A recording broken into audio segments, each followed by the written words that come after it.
I have been a car sharing host for over 5 years, and over the last 5 years, my cars have gone out on more than 3,000 trips. I've had a number of cars that have been totaled, a number of cars that have been wrecked, many that have been stolen.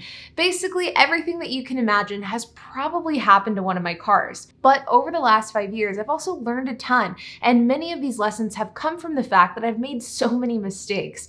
So in an effort to try to help you avoid many of the mistakes that I've made over the years, today, I'm going to be breaking down 25 of my best tips, tricks, and hacks for anybody that wants to get started with car sharing. Now, I know 25 is quite a lot, so we're just going to go through rapid fire. I'm going to go through the list, and if you have any questions, leave them down in the comments below. But I promise you, if you make it to the end of this video, these tips, tricks, and hacks will absolutely change your life whenever it comes to running a profitable and successful car sharing business. Remote key exchanges will change your life. If you're somebody who wants to take car sharing seriously, then absolutely get used to doing remote key exchanges.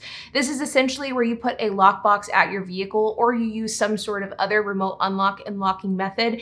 And whenever the guest goes to rent your car and they pick it up, they don't meet you in person. Instead, they just go to the car, follow the instructions, get the key, and they're good to go. This right here is the type of lockbox that I use for all of my cars. And for keys that have keyless entry, so the key fob is bigger, I use this same type of lockbox, but they have an XXL size. And then I put this fairway bag in the lockbox in order to prevent the key from emitting its signal and thus unlocking the door.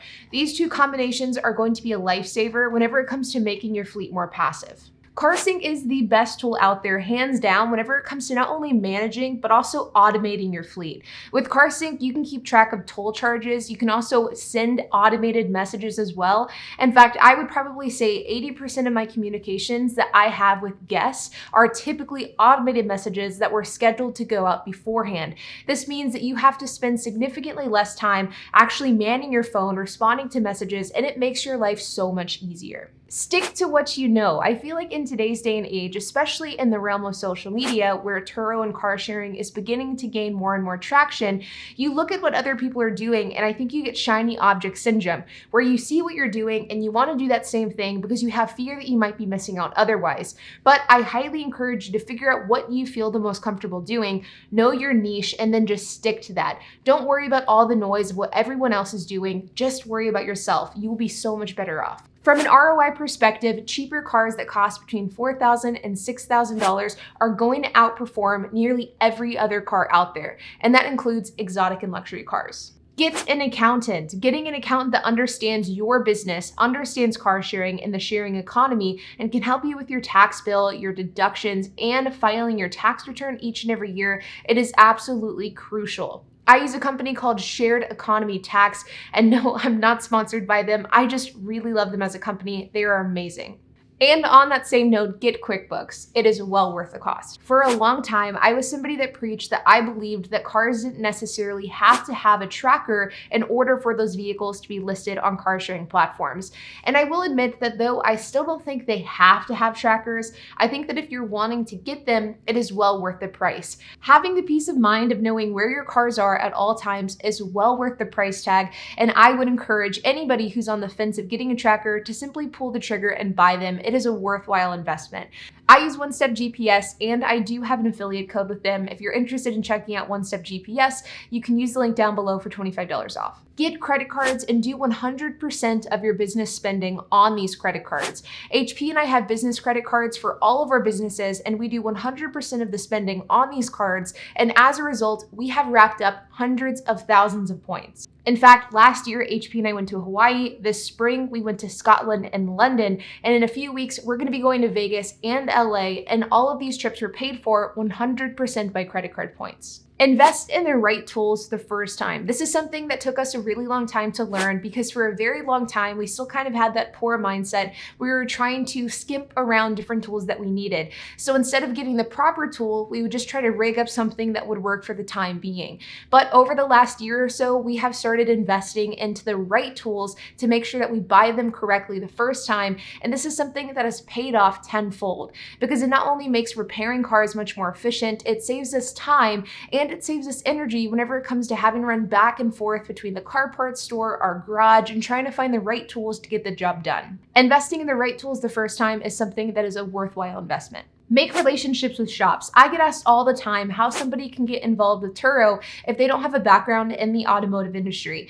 And to be honest, the best way to go about doing that is to form relationships with your local shops. Whether it's a repair shop, a local mechanic, a local dealership, a local tire shop, whatever the case is. Forming relationships with as many people within the automotive industry is incredibly important. So doing things like bringing them lunch and breakfast or coffees, being super friendly with them, being memorable, so having meaningful conversations when you're there. This is something that HP is much better at than I am, but it's something that really does go a long way. And if you're somebody that can form relationships with people who work in the industry, it can offset some of the knowledge that you may not have. But to piggyback off of that same point, I do think it's important to at least understand cars on a very basic level. You don't have to feel comfortable doing your own oil changes or doing mechanical work or doing any of that stuff, but you should have a decent idea of how this stuff works. So you should be able to drive a car and notice that something isn't right with the vehicle and maybe have a decent idea of what could be the cause. You should understand when tires need to be replaced and some of the indicators of these types of wear. You should at least have an idea of how to change oil even if you don't want to do it yourself. Having this basic understanding of your cars will end up saving you a lot of time and money down the road. Invest in good supplies for your garage and for your cleaning setup. At the end of the day, maintaining your Turo fleet comes down to a lot more than just physically repairing and maintaining your cars. And you want to have a good way to efficiently clean them as well. So getting things like extension cords, or better yet, extension cord reels, making sure that you have a shop vac, that you have cleaning supplies, shop towels. These are all things that will save you a lot of time and money down the road, and they are definitely a worthwhile investment. Using services like Notion or Asana, though not designed for the automotive industry, can be really great ways to stay on top of the things that need to be done with your fleet.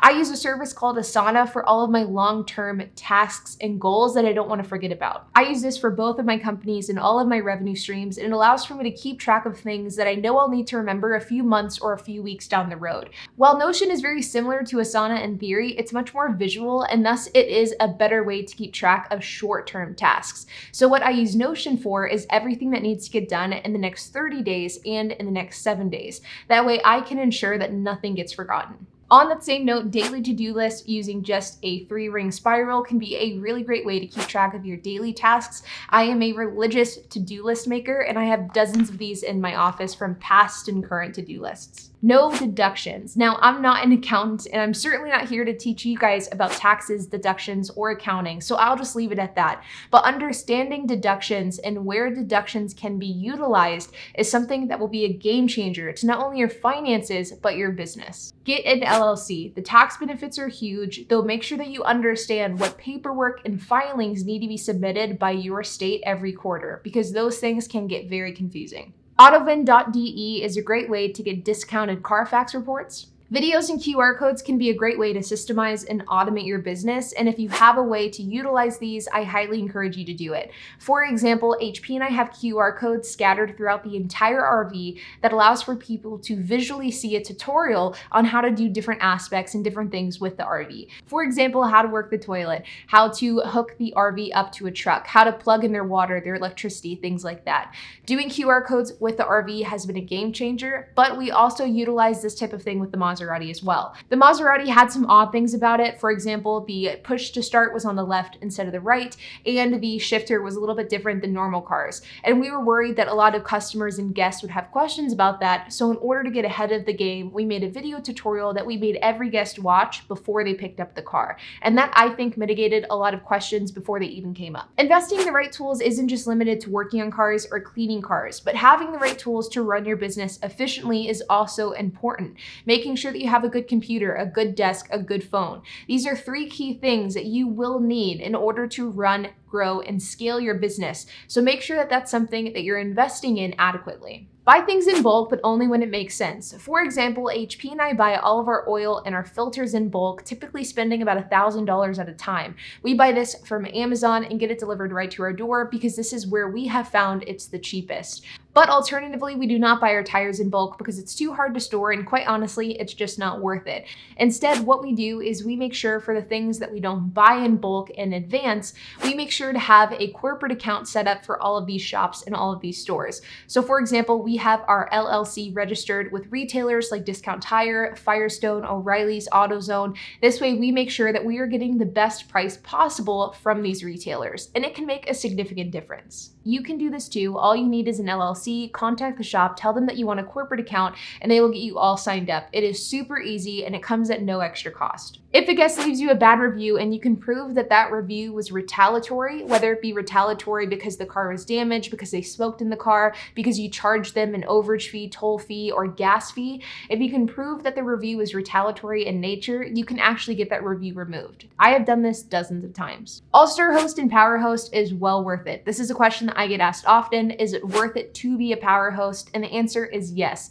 There is an added benefit to being both an All-Star Host and a Power Host from a utilization standpoint and ranking with the Turo algorithm. But in my opinion, the biggest game changer is with customer support. If you are a Power Host, you get a designated customer support line, and the customer support representatives within the Power Host support are incredibly good. They are much better than the normal customer support reps. And lastly is don't overthink it. At the end of the day, every single piece of advice that I've given in this video is the result of me being a car sharing host for over 5 years, having over 3,000 trips on Turo, and by making a ton of different mistakes. As you grow and scale your Turo fleet, you will inevitably learn what works and what doesn't work for you. And in the meantime, I'm here to help any way that I can. But I think not overthinking the process is one of the best pieces of advice that I can give, because so often people have analysis paralysis and they never get going on a project or side hustle because they're too worried about all the different things that can happen. With Turo, if you follow the terms of service and if you buy your car at the right price, you're in a pretty good situation, and the rest should take care of itself as long as you follow the rules.